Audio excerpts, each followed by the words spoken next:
Kita sekarang berada di rumah tempat kejadian tsunami, yaitu di daerah Lamjame, dekat Ulele.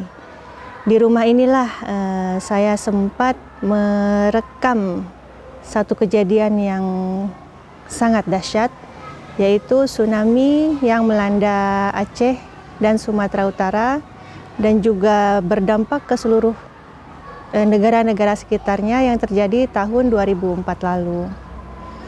Rumah ini menjadi saksi dahsyatnya tsunami yang menjadi bukti kebesaran Allah. Tsunami ini terjadi pada 26 Desember 2004 lalu, di mana menelan korban jiwa yang sangat banyak, kemudian harta benda dan kehancuran di mana-mana. Saat itu saya sebenarnya saya ke Aceh waktu itu karena ada undangan pernikahan dari keluarga. Jadi saya tinggal di Jakarta, kemudian berapa hari sebelum tsunami saya ke Banda Aceh, itu bersama dengan keluarga besar, kemudian keluarga lainnya juga dari beberapa daerah juga kumpul di sini di Banda Aceh. Sebelum tsunami kita sempat jalan-jalan ke seputaran Banda Aceh, kemudian sempat ke Sabang.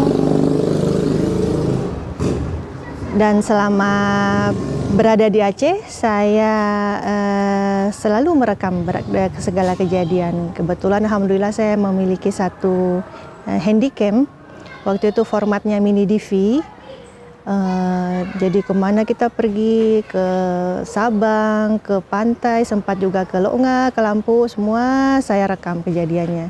Sehingga saya masih sempat sampai hari ini masih bisa melihat kembali rekaman bagaimana tampakan Banda Aceh sebelum tsunami, demikian juga bagaimana tampaknya kota Sabang waktu itu.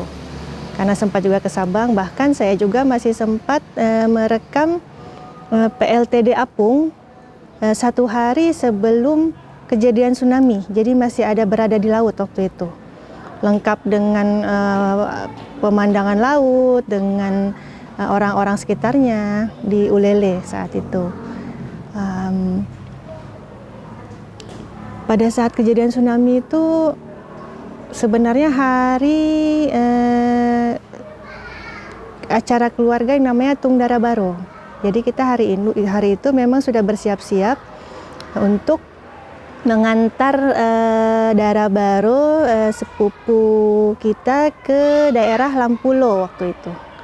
Jadi acara berada di daerah Lampulo. Pas pagi itu sekitar jam 8, kita lagi siap-siap sudah berkumpul mau berangkat, sebelumnya mau sarapan dulu, kemudian terjadilah gempa. Lari ke situ, lari keluar ke sini.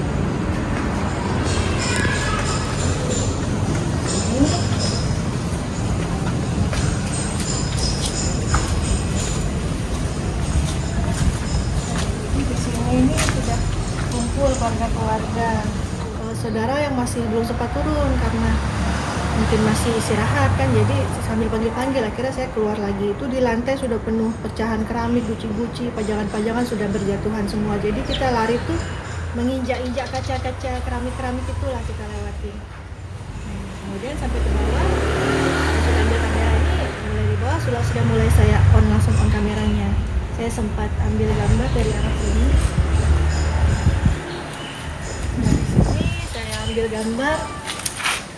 Ada saya rekam ke atas, kemudian mengarah ke sana, ke tempat saudara-saudara berdiri. Sambil saya syuting itu memang sambil gempa, makanya terlihat goyang-goyang. Di situ ada pot bunga goyang-goyang kalau dibandingkan dengan keras, pelan lagi, keras, pelan lagi. Di tengah-tengah itu tiba-tiba sayup-sayup dari ujung sana, ujung arah sini, ini dari arah pantai sebelah sana itu kedengaran suara sayup-sayup seperti suara deruan mobil truk besar. Pelan-pelan, pelan-pelan, lama-lama suaranya makin kencang. Kemudian semua jadi bertanya-tanya, ini ada apa, suara apa ini? Tiba-tiba daerah sana itu orang berlarian ke sini. Ramai sekali orang berbondong-bondong yang dengan baju pagi-pagi apa adanya, sambil mereka berteriak katanya air naik katanya. Nah, kemudian kita berpikir air naik apa?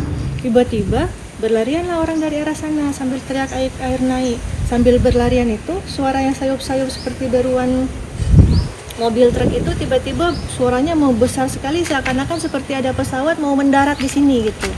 Seperti suara deruan pesawat yang kita itu seperti berada di depan pesawat. Jadi besar sekali suaranya. Dengar suaranya saja orang-orang itu kaget, shock jadi patung. Akhirnya sambil berlarian orang-orang, sambil suara besar, sambil kebingungan ini apa yang terjadi.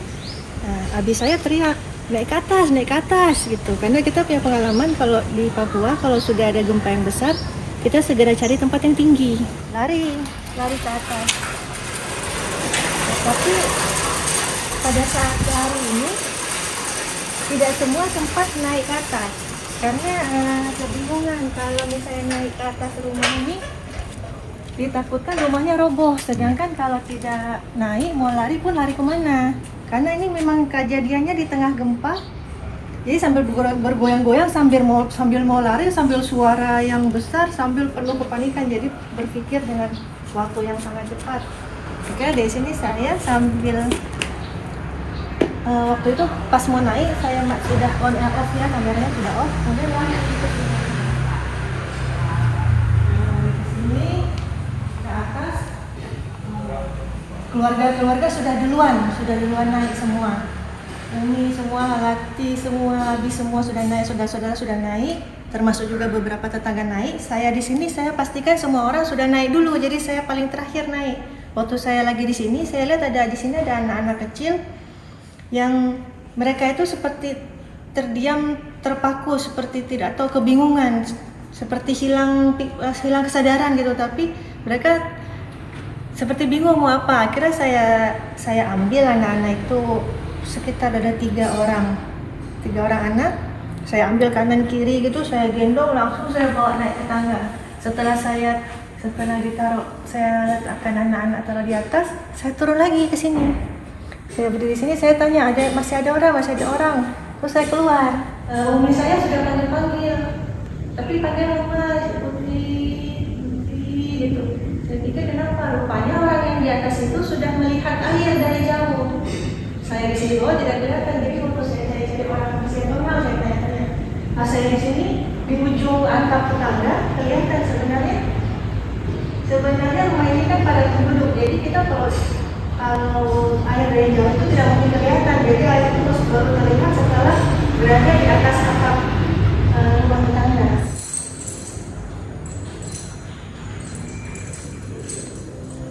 Belum sempat naik tangga itu sudah masuk air, sini sudah tertimpa air. Akhirnya merangkak ke sini cepat-cepat. Pas di sini saya jatuh karena sudah terpleset, karena sudah basah. Pas saya jatuh, ini kamera ini masih di tangan waktu itu. Saya jatuh, saya begini. Nah, pas sudah jatuh, kemudian kamera sudah basah dan ini air sudah langsung naik. Kalau mau dilihat ini bekas-bekas airnya masih ada ini. Ada titik-titik air memang disisakan, memang sisa. Saya berusaha berdiri lagi, kemudian ya alhamdulillah bisa naik ke atas. Setelah ke atas, ini kamera masih di tangan. Saya buka sampai di sini. Saya buka kembali kamera. Saya lihat di kamera ini memang sudah mengalir air, jadi sudah ini pintu teras waktu itu sudah dalam keadaan terbuka karena orang-orang yang lain, keluarga yang lain sudah duluan naik, sudah berada sebagian di teras sebelah sini, sebagian di teras sebelah sana. Ini saya sambil kameranya juga sambil on.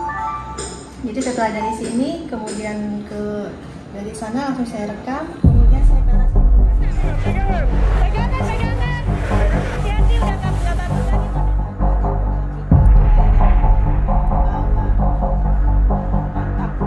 Kemudian dari sini saya tarik ke sana.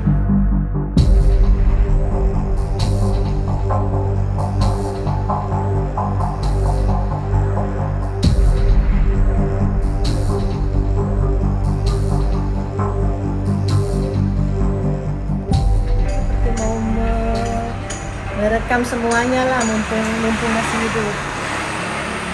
Jadi di tengah-tengah tsunami itulah kenapa saya terfikir berniat untuk merekam, karena saya pikir memang tidak semua orang punya kesempatan ditakdirkan berada di atas begini, kemudian bisa melihat ada kebesaran Allah.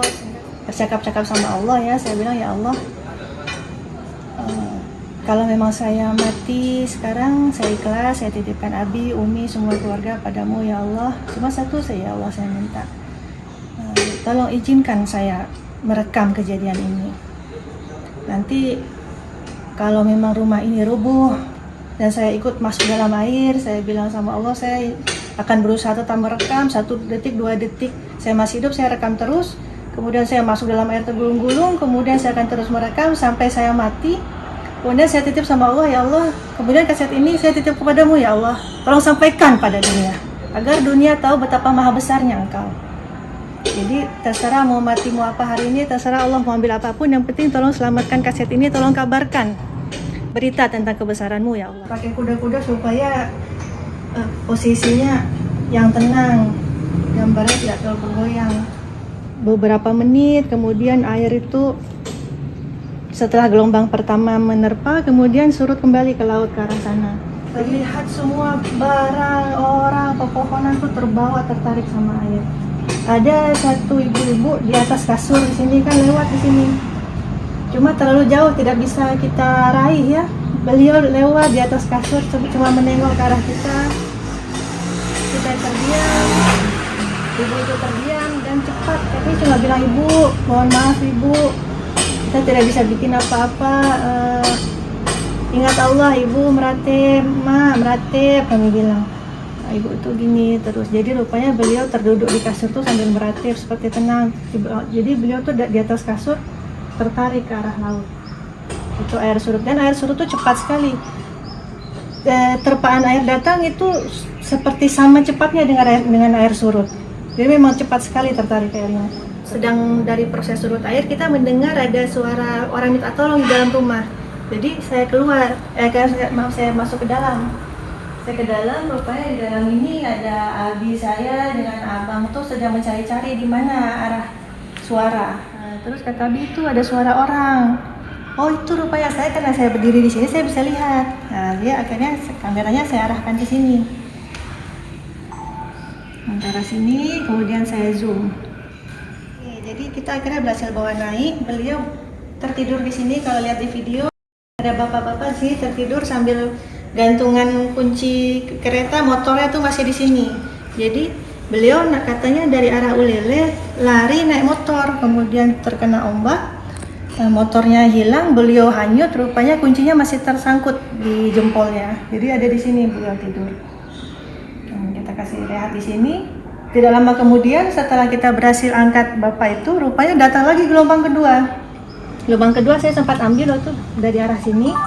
Kita dari sini setelah gelombang pertama datang, kita sampai bisa melihat pantai. Sebenarnya rumah ini terletak kira-kira sekitar 1 km dari pantai. Sebenarnya kita di sini tidak bisa melihat ke arah pantai. Seperti lihat sekarang ini kan sudah penuh dengan rumah-rumah.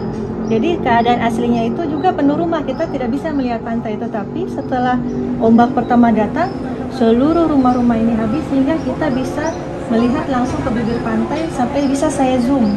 Bahkan kalau diperhatikan saya ke arah sini, kemudian saya zoom ke arah laut. Arah laut ke sana itu sampai kelihatan jalan ke arah Lamanyang, ke arah sana sampai kelihatan. Padahal aslinya sebenarnya tidak bisa kelihatan.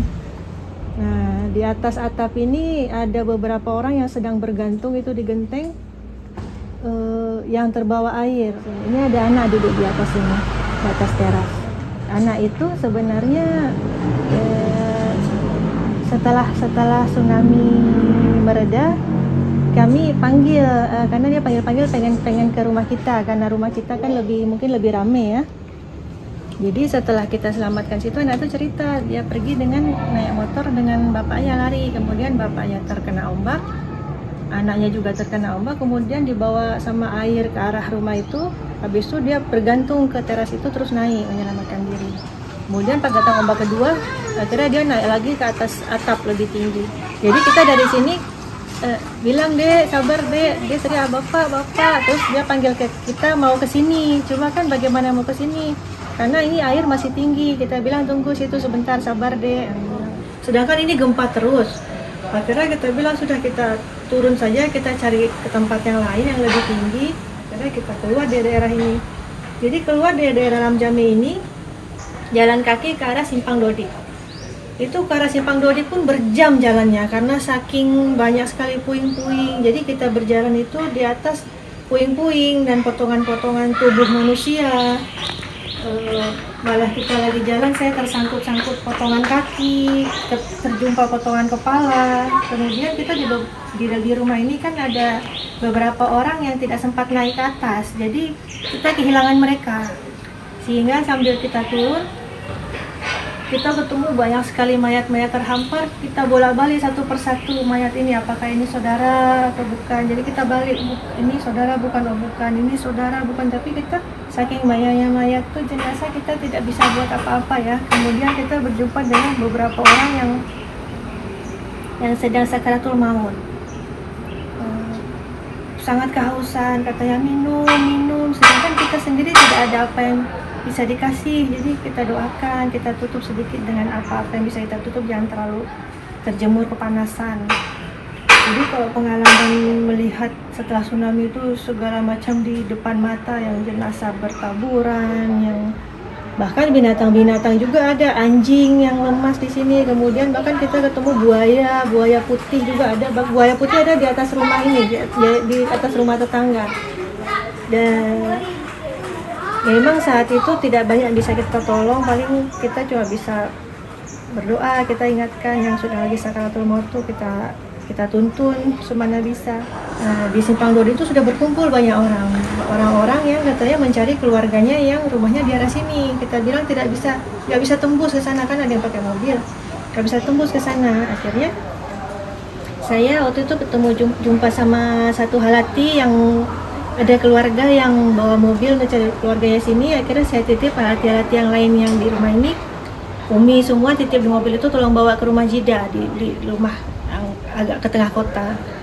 Nah, kemudian mobilnya juga sudah penuh sama orang-orang yang mau ikut numpang. Akhirnya tidak muat semua. Akhirnya saya nggak naik mobil itu. Saya bilang yang lain, ibu-ibu saya naik, saya biar tinggal di sini. Kita cari jalan sendiri bagaimana. Akhirnya mobilnya pergi ke arah pulang ke rumah Jida. Saya masih di situ, tiba-tiba di Simpang Dodi, kita lagi jalan ke arah Ketapang. Jadi jalan kaki dari Simpang Dodi ke arah Ketapang. Di Simpang Ketapang itu tiba-tiba diteriak lagi, air naik gitu. Orang-orang yang sudah trauma dengan apa yang sudah terjadi dipikir ada air naik beneran. Nah, akhirnya semuanya panik berlarian. Sampai kan yang sudah selamat dari tsunami pun tergiling-giling mobil. Jadi meninggalnya bukan karena tsunami, tapi tergiling sama mobil-mobil, truk-truk yang panik ikut lari ke arah tempat yang tinggi. Sampai ke Ketapang karena air panik ya, orang banyak lari-lari lagi, dibilang air naik. Sebagian keluarga ada yang lempar diri masuk ke mobil yang sedang jalan, tuh mobil pick up. Kemudian saya waktu itu ada berhenti bus. Kemudian akhirnya orang naik bus itu, akhirnya saya juga ikut naik. Bus itu jalan, kami juga tidak tahu tuh busnya ke arah mana, yang penting naik dulu. Jadi saking penuhnya saya nggak naik di atas bus, saya tuh bergantung di pintu bus. Di pintu bus itu nggak bisa naik, jadi kita seperti apa, Spiderman gitu. Saya bergantung pintu bus. Di sini ada sekitar 5 orang di tangan saya, yang saya berusaha tahan supaya mereka tidak jatuh. Jadi saya ini bergantung di sekitar 1 kilometer, saya bergantung di pintu bus dan berusaha kasih masuk orang, karena orang yang di pintu bergantung juga, yang di depan saya ini tidak bisa masuk saking penuhnya. Akhirnya saya dorong ke dalam gitu, akhirnya bisa masuk. Akhirnya saya masuk ke dalam pintu bus. Akhirnya jalan ikut bus, rupanya bus itu mungkin ke arah Medan ya. Akhirnya kita ke arah Janto, langsung akhirnya ke Sare. Turun di Sare karena sudah gelap di situ. Di Sare kan ada SPN ya, sekolah polisi. Nah, kita turun di situ. Rupanya di situ pun orang tidak tahu apa yang terjadi di Banda Aceh. Besoknya itu pengalamannya luar biasa ya, naik turun gunung lah. Hari kedua saudara-saudara datang mengambil barang-barang. Kita kan sini ada barang berharga, kemudian Walid kan ada senjata. Walid Saiful ini kan polisi ada senjata, jadi keluarga datang mengambil barang-barang berharga termasuk mencari senjata itu kemana, karena senjata kan harus diselamatkan ya. Jadi senjatanya alhamdulillah ketemu, kemudian kita bawa dompet atau barang-barang apa yang masih bisa selamat, kita bawa kembali. Jadi pada saat hari kedua datang ke sini itu airnya masih sama persis seperti waktu kita turun hari itu. Tingginya masih sama. Kondisi jalan masih sama, kondisi mayat juga masih sama. Dalam rumah ini ada berapa mayat yang juga saya sempat syuting dari sini. Berapa jenazah? Ada jenazah bapak-bapak, jenazah nabai. Dan saya syuting dari atas sini. Saya zoom, di sini ada jenazah membujur, memanjang begini. Pertama saya dapat gambar kaki. Nah, gambar kaki, kemudian saya tarik ke atas lagi, baru dapat gambar kepala. Jadi itu diantara puing-puing sampah-sampah. Waktu itu air sudah surut. Air sudah surut pun masih airnya di depan rumah itu masih selutut. Ya, di rumah ini ada 4 orang. Satu jenazahnya ketemu, jenazah Walid Saiful ini ketemu. Itu ketemunya di daerah Ajun. Berarti kira-kira sekitar hampir sekilo dari sini. Kemudian 3 orang lagi hilang, tidak tahu kemana. Ami ya, Ami 1, Halati 1, sama keponakan 1 itu hilang.